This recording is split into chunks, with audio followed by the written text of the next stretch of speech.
Hi guys, स्वागत है आपका हमारे YouTube channel organic kitchen garden में। तो शुरुआत करते हैं आज के इस वीडियो की। तो आज मैं आपको दिखाता हूँ सबसे पहले जो हमने एक वेजिटेबल कैरेट में लगाए थे। एक टमाटर का पौधा लगाया था, कुछ दिन पहले लगाया मैंने। इसको हमने घर में ही तैयार किया था। इन पौधों को किचन में जो टमाटर होते हैं उनके सीड्स के साथ में मैंने इसमें एक दो पौधे लगाए थे चुकंदर के, बीट रूट के। तो वो भी धीरे धीरे बड़े हो रहे हैं। और ये है एक पालक का सीड गिरा था इसमें। तो देखो कि इस पालक को ज़्यादा डेंस ना लगाओ तो बहुत अच्छे पौधे उगते हैं। देखो ये सभी पौधे कितने अच्छे, जो स्पिनच है, पालक है, कितनी अच्छी ग्रोथ हुई है इसमें। साथ ही मैंने ग्रीन लेटस लगाया था इसमें, तो वो भी एक अच्छे उसमें है, फुल्ली ग्रीन है। और ये हमारे शिमला मिर्च के प्लांट हैं।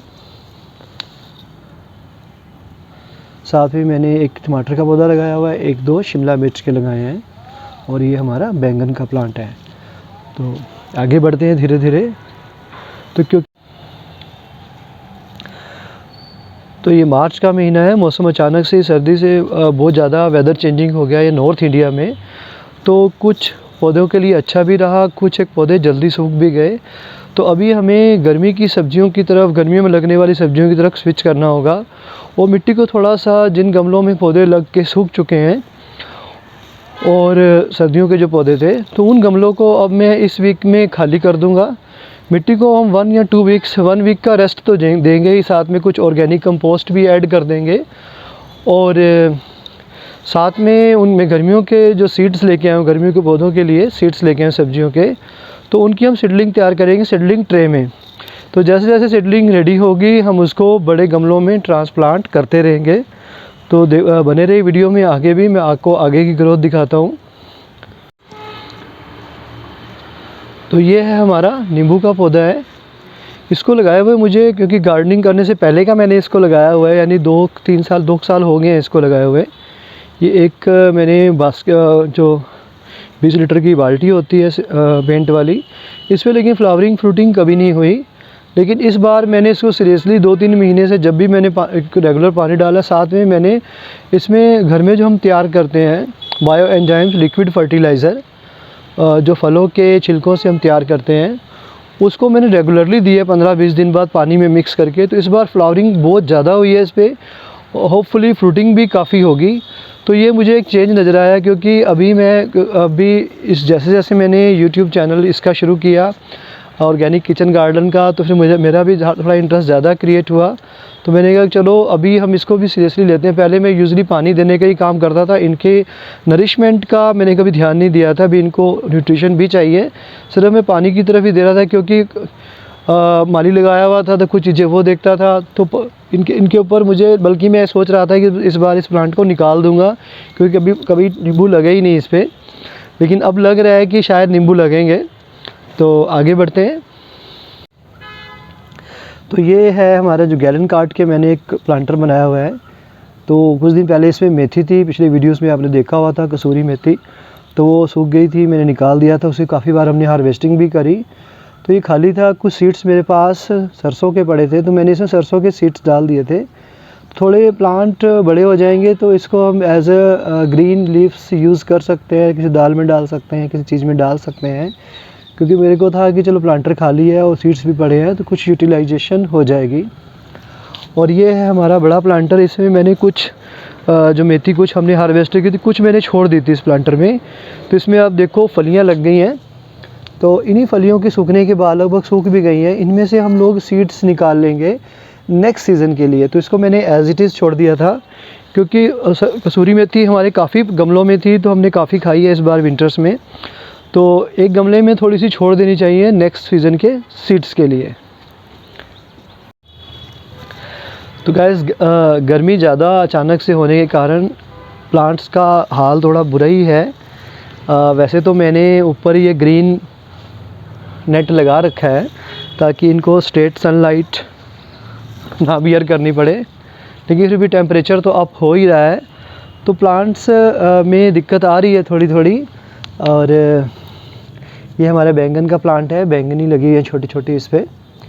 तो अभी मैं इसको इस वीक, जैसे मैंने शुरू में बताया वीडियो की शुरुआत में, कि जो भी गमले इनमें सब में था पालक मेथी थी, तो जो भी थोड़ा बचा कुचा था मैंने निकाल दिया है।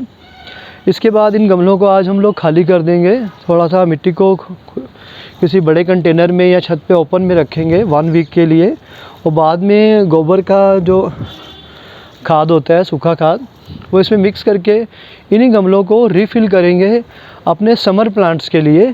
तो ये भी रेगुलरली ज़रूरी है, साथ साथ करते रहना चाहिए। जब भी आप कोई भी हार्वेस्ट चेंज करते हो तो आपको मिट्टी को थोड़ा सा रेस्ट देना चाहिए और उसमें न्यूट्रिशन ऐड करना चाहिए।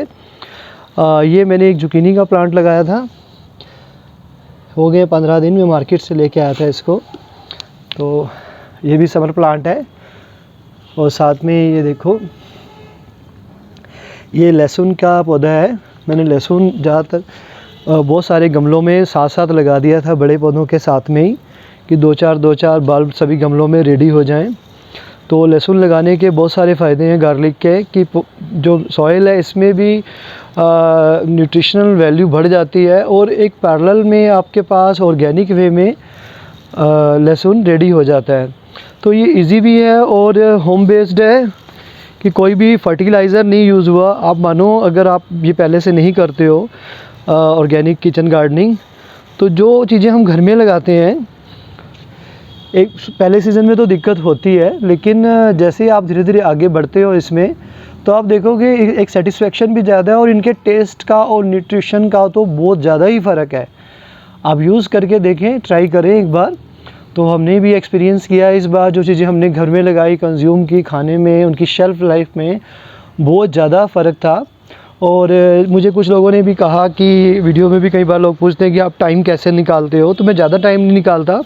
विंटर्स था, क्योंकि विंटर से जस्ट पहले ही हमने ये शुरू किया सारा। तो वंस अ वीक मैं 1-1.5 घंटा लगाता हूँ टेरेस पे इसको करने के लिए। अब क्योंकि समर है तो मैं अल्टरनेट डेज़ में पानी डालने आता हूँ। साथ में मैंने एक किट खरीदी है ड्रिप इरिगेशन वाली, 1000 के करीब आई है वो, ट्रस्ट बास्केट की। तो वो भी मैं कोशिश करूँगा कि मैं फ़िट कर दूँ, ताकि पानी ड्रॉपलेट्स में से एक एक ड्रॉप इन गमलों में गिरता रहे। क्योंकि ज़्यादा समर में तो यहाँ लू भी चलती है, तो इनको पानी रेगुलरली मिलता रहे। पौधों की हालत इस तरह से ना हो कि पानी की कम देने की वजह से या केयर ना होने की वजह से पौधे अचानक से सूख जाएं। क्योंकि आप जब पौधे लगाते हो तो आपकी 2-3 मंथ्स की मेहनत होती है, और साथ में ही एक होता है कि हमें कुछ आउटपुट आए। आउटपुट ना देख के मन में ये आते ही है कि यार छोड़ो। ये गमला था, एक साइड में इसमें मेथी लगी हुई थी, कसूरी मेथी, एक साइड में पुदीना पिछली गर्मियों के ही लगा हुआ था, तो मैंने निकाला नहीं था क्योंकि वो थोड़ा सा रह गया था, काला हो गया था पुदीना। अब मैंने मेथी निकाल दिया है, और इसी को पुदीने के कुछ हिस्सा मैंने इधर भी लगा दिया है, ताकि गमले में अच्छी तरह से ये स्प्रेड हो जाएगा। तो होपफुली ये गमला पूरा भर जाएगा, क्योंकि गर्मियों में ही पुदीने की ज़्यादा ज़रूरत होती है। गर्मी के सीज़न में जो आप, क्योंकि गर्मी शुरू हो चुकी है सभी जगह पे, तो पौधों को रेगुलरली वाटरिंग की ज़रूरत होती है। अल्टरनेट डेज़ या अगर जहाँ गर्मी ज़्यादा पड़ती है तो डेली भी आप पानी डाल सकते हो, ज़रूरी होता है, क्योंकि पौधों को तो यही है। साथ में ही इनको न्यूट्रिशन की भी ज़रूरत है। कुछ लोग जैसे कोई भी न्यूट्रिशन डालते, डायरेक्ट मिट्टी में ही लगाते हैं, तो उससे भी पौधे में फ्रूटिंग नहीं हो पाती है। तो आपको पौधों का न्यूट्रिशन का ध्यान रखना चाहिए। वो न्यूट्रिशन में आप क्या कर सकते हो, ऑर्गेनिक किचन कंपोस्ट को घर में ही तैयार कर सकते हो, और time to time in plants में इसको डाल सकते हो, जिससे इनको पानी भी चाहिए और न्यूट्रिशन भी चाहिए। और साथ में ही सरसों खली, नीम खली, बहुत सारे वीडियोस बने हुए हैं जिसमें लोग इनका घोल बनाकर गमलों में डालते हैं, तो आप भी डाल सकते हैं। और साथ में ही अगर पौधों में आपके कोई कीड़ा लग जाता है तो पेस्टिसाइड, क्योंकि ऑर्गेनिक फार्मिंग को, ऑर्गेनिक किचन गार्डन को हम प्रमोट कर रहे हैं, तो आप केमिकल बेस्ड जो पेस्टिसाइड्स हैं उनका यूज़ ना करें। उसके लिए आपको क्या करना चाहिए, एक बायो एंजाइम रेडी करें घर पर ही, थोड़े दिन में ही रेडी हो जाता है, जिसमें गुड़ लगेगा आपको, अदरक, लहसुन और हरी मिर्च और पानी। तो इनको एक प्रॉपर रेशो में ऐड करके, और साथ में थोड़ा सा बायो एंजाइम अगर आपके पास ऑलरेडी हो तो वो ऐड कर सकते हैं। फिर तो 15 to 20 डेज़ में रेडी हो जाता है। अगर नहीं है तो लगभग महीना 1.5 महीने में ये रेडी हो जाता है। तो ये जो लिक्विड तैयार होता है, इसको पानी में डाइल्यूट करके आप पौधों में स्प्रेयर से स्प्रे कर सकते हैं। आप मानोगे नहीं, मैंने इस बार मुझे 3 मंथ से ज़्यादा हो गए हैं किचन गार्डनिंग करते हुए, तो मैंने एक बार भी इस पे कोई भी स्प्रे नहीं किया। बस एक बार मुझे बैंगन के पौधों पे छोटे छोटे कीट नज़र आए थे, तो मैंने वही मिर्च वाला स्प्रे ही किया। उसके बाद 2 दिन बाद वो भी गायब हो गए। तो ये बेटर रहता है, क्योंकि अगर हम कोई भी फर्टिलाइज़र नहीं यूज़ करें तो हम पेस्टिसाइड भी क्यों यूज़ करें, केमिकल बेस्ड पेस्टिसाइड भी क्यों यूज़ करें। तो आज हमारा टास्क रहेगा जो गार्डन सॉइल है इसको रेडी करना हमारे नेक्स्ट नए प्लांट्स के लिए। और साथ में मैं एक सीडलिंग ट्रे रेडी करूँगा जिसमें हम नए जो सीड्स हैं वो डालेंगे, ताकि उनके छोटे छोटे प्लांट्स रेडी हो जाएं, इनको बड़े गमलों में हम लोग शिफ्ट कर सकें। Thanks for watching this video. अच्छा लगे तो चैनल को सब्सक्राइब करें, वीडियो लिंक को शेयर करें और अपने यूज़फुल आइडियाज़ इसकी फीडबैक में ज़रूर दें। और अगर आपको कोई सवाल है तो वो भी आप पूछ सकते हैं। Thanks for watching this video.